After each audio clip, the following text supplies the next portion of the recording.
Il y a Rachel qui prend le relais. Et moi, j'écoute mon microphone. Vous m'entendez? Alors, moi, je suis partie sur plusieurs activités. J'ai proposé le yoga. Donc, c'est une activité que je fais avec des enfants. J'ai entre 40 minutes et 1 heure quand je les ai avec moi. Donc, j'ai choisi cette activité parce que ça permet de travailler sur la concentration, sur la mémoire, ça permet de gérer les émotions. En fait, je prépare ma salle.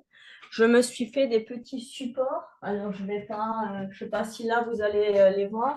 Par exemple, là, j'ai décidé de travailler sur le singe. Donc voilà, imagé pour les enfants. Donc, j'en ai différents, j'en ai 6 ou 7. Le flamant rose, par exemple, où je leur demande d'être debout. Donc, en fait, j'ai une dizaine d'animaux comme ça. Donc, on travaille sur l'ouïe, le bruit des animaux. Je les installe sur des tapis. Je leur demande de se poser, de faire les positions des animaux. Donc, ça leur permet de prendre conscience de leur corps. En fonction de leur âge, je donne une image au plus grand ou à celui qui est volontaire dans le but de le responsabiliser, qui montre l'exemple aux autres copains et qui le fassent ensemble. Donc, en règle générale, c'est quelque chose qui fait travailler l'équilibre, le dynamisme, le toni. Voilà, je mets un peu de musique, je crée une ambiance sympathique. Et quand tous les enfants ont réussi, donc en fait, après, ils prennent l'habitude de faire les différentes positions. Une fois que c'est réussi, on termine sur des positions dites, par exemple, le crabe, où les enfants peuvent se lever, ils peuvent se déplacer, ils peuvent imiter le crabe. Donc pareil, toujours en ayant un circuit à suivre, voilà, dans le but d'avoir une coordination de groupe et de leur faire prendre conscience de leur corps. Donc ça, c'est pour mon activité yoga. Donc j'ai cette activité-là. Après, j'ai voulu présenter une deuxième activité. C'est une activité cuisine que je trouve intéressante parce qu'elle peut s'adapter à différents publics. Donc que ce soit un public adulte, un public enfant. Je trouve que c'est un thème qui est intéressant parce qu'il fait travailler différents sens, le goût, le toucher. Souvent, quand on le propose aux enfants, ils touchent les aliments, ils mettent les aliments en bouche. On a l'odorat, on a la vue, si on veut présenter des choses différentes aux enfants. Donc, pareil, je me suis fait toute une plaquette. Donc là, pareil, bon, je ne vais pas montrer tous les supports, mais voilà, pour par exemple des personnes qui ont plus de difficultés, voilà, j'ai un support de travail où je leur montre les différents aliments qu'on va utiliser, étape par étape, comment est-ce qu'on va préparer notre activité, ce qu'on va poser sur la table. La première chose qu'on va faire, on va commencer à casser du chocolat. Enfin voilà, j'adapte mon activité en fonction du public que j'ai. Ça, en règle générale, c'est une activité que je fais sur une matinée ou une après-midi. Quand le public est dans un âge comme par exemple l'adolescence, je peux également aborder le thème du budget. Qu'est-ce qu'on a comme argent? On peut aborder le sujet de nourriture saine, de ne pas modifier les différents aliments. Donc, je trouve aussi que c'est une activité qui éveille à énormément de sens. Donc, moi, je suis partie sur cette deuxième activité-là. La troisième activité, Attends, Rachel, j'ai juste une question, pardon. Je suis obligé d'intervenir. Alors, du coup, tu es en train de présenter des activités que tu ferais avec les enfants ou que tu ferais avec les participants lors d'une formation? alors je le proposerai aux participants en fonction de l'endroit où je suis. Alors, si les adultes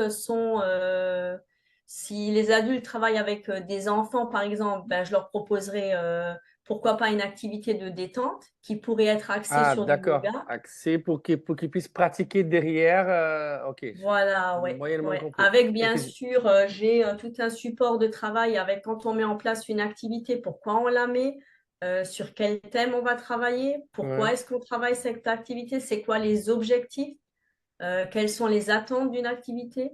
Donc, et après, en fonction du public, et bien, à chaque fois, l'adapter. d'accord. J'ai moyennement compris. Je te laisse continuer. Ouais. Donc, On y va, on y du va. coup, en troisième activité, je suis partie plus sur de la motricité fine avec une fabrication d'un bâton de riz. Donc, qu'on peut faire ou avec de la peinture, avec des cure-dents, avec du riz, avec une bouteille. Donc, ça, c'est des choses qui marchent très bien au niveau des enfants parce que ça fait travailler l'ouïe, la motricité. Il y a un résultat assez rapide. Donc, ils en voient l'utilité. Quand on travaille dans le domaine du handicap ou de l'autisme, c'est quelque chose qui marche très bien. Donc voilà, j'aurais développé ce genre d'activité-là au sein d'une activité et pourquoi pas dans une formation, et ben, montrer aux résidents et aux personnes quel objet on peut prendre, le coût minime de cette activité. Et pour la dernière activité, ben, j'étais partie sur des fabrications d'objets sensoriels, donc des petits foulards qu'on trouve, qu'on peut fabriquer avec du papier de soie, qui on trouve facilement. Utiliser d'anciens gants de toilette dans lesquels on peut mettre du riz, on peut mettre des billes, on peut travailler la motricité fine en s'amusant à le coudre, à le fermer. C'est des objets qu'on peut garder, qu'on peut réutiliser, qu'on peut faire chauffer, qu'on peut mettre au frais et donc on peut faire découvrir différentes sensations aux enfants, aux adultes grâce au toucher avec les mains ou qu'on peut mettre sur le corps. Donc voilà ce que j'ai préparé comme activité. Ok, bon, ben merci. Alors, euh, je te fais un petit retour. Ben, j'ai trouvé au tout début, j'ai trouvé un peu flou l'histoire de Oui. l'activité. Je sais pas si c'était que Mhm. moi. Je trouvais un peu flou dans le sens où si tu pars dans une formation aux approches multisensorielles, les personnes, elles sont plutôt intéressées à être formées euh, avec des activités axées avec la pratique. Donc, par D'accord. exemple, les deux dernières activités que tu proposes, elles peuvent être adaptées. Tout ce qui est fabrication, etc. Ça peut être un petit plus, d'accord, Rachel? Mhm. Euh, mais même là, il faut faire attention. Je t'explique quelque Oui. chose qui, ça m'est arrivé. Ça m'est arrivé. Bah, je suis parti une fois faire une formation longue aux approches sensorielles, c'est-à-dire une formation de 4 journées, Mhm. d'accord? La troisième journée, on avait une journée axée sur la mise en place des outils, la création, la fabrication. Et je l'ai trouvé un peu longue quand même. D'accord. Parce que ça, avec de la créativité, je pense que c'est quelque chose qu'on peut développer soi-même. Et alors, c'est moi, c'est Leonardo, c'est mon avis perso. C'est quelque chose qu'on peut développer soi-même. Et c'est ce que je m'attendais dans cette formation, c'était d'avoir des outils ou des façons différentes d'approcher les gens, des façons différentes d'accompagner, des postures différentes, des phrases différentes. Je voulais quelque chose d'élément pour ma pratique et pas pour la fabrication des outils. D'accord. Par contre, on avait déjà discuté, je pense, le dernier rendez-vous, on était avec Céline, qui a toute cette partie de fabrication du matériel, etc. Vous pouvez avoir des demandes. Ah oui, on a envie de fabriquer des outils, etc.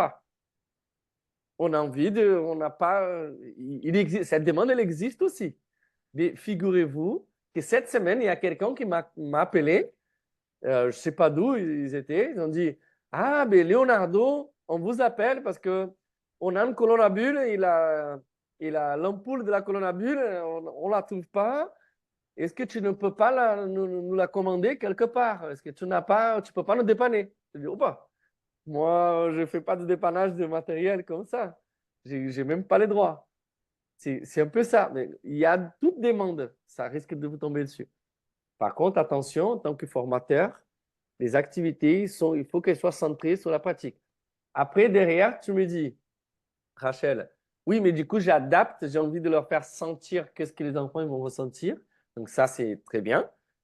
Euh, mais même là, l'activité, il faut qu'elle soit un peu plus centrée sur l'accueil, ramener la personne, les enfants dans la salle, la posture avec les enfants, la communication avec les enfants, toute cette partie qui concerne l'approche directement.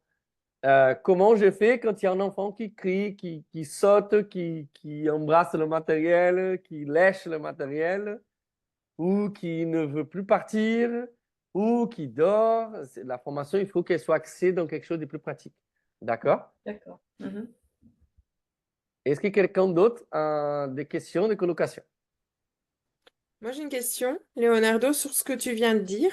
Oui. Je ne sais pas si ça rentre dedans ou pas, mais justement, les enfants qui lèchent, etc., le matériel, comment on désinfecte tout ça?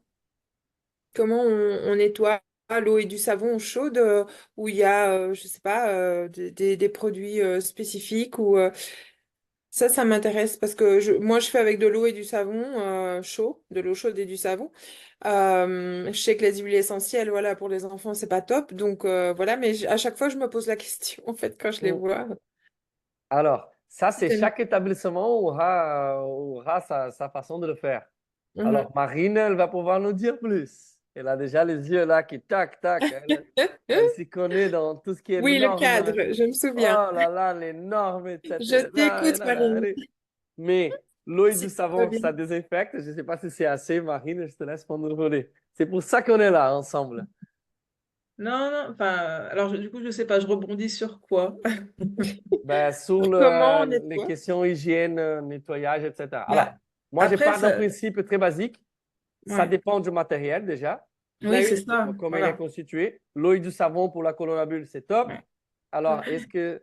Donc Bah, tout là, ce je qui est sais que c'est efficace. tout Voilà. ce qui est matière plastique, effectivement, c'est facilement enfin, ça peut facilement se désinfecter avec un désinfectant, un détergent désinfectant et un, voilà.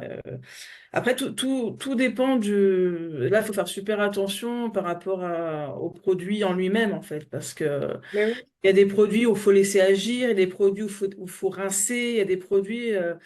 En fait, faut privilégier des produits à contact alimentaire, enfin de contact Oui. alimentaire. Parce Bon, si je peux qu'effectivement, tous les juste, enfants, ben, si je peux juste euh, apporter mon expérience, nous, on a une petite un espace nous Hélène à la crèche et on fait tout au nettoyeur vapeur. Ah oui. Ah oui. Comme ça, au moins, il n'y a Bah, pas c'est de parce- produit. Mhm. Et en fait, tu trempes pas le jeu parce que à force de tremper, il y a des jeux qui se trempent pas, si c'est en bois ou ça Bah peut oui, pas se c'est ça. tremper.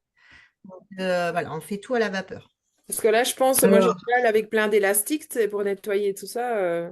alors moi, Ouais. de ma petite expertise, il y a des choses Pardon. qui vont dans des filets alors, enfin, moi, j'ai été directrice de crèche pendant 25 ans.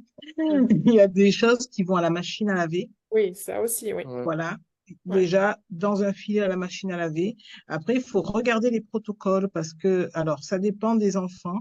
Il y a des enfants qui ont des maladies dont les parents ne disent pas forcément parce qu'ils ont le droit hein, de se taire Mhm.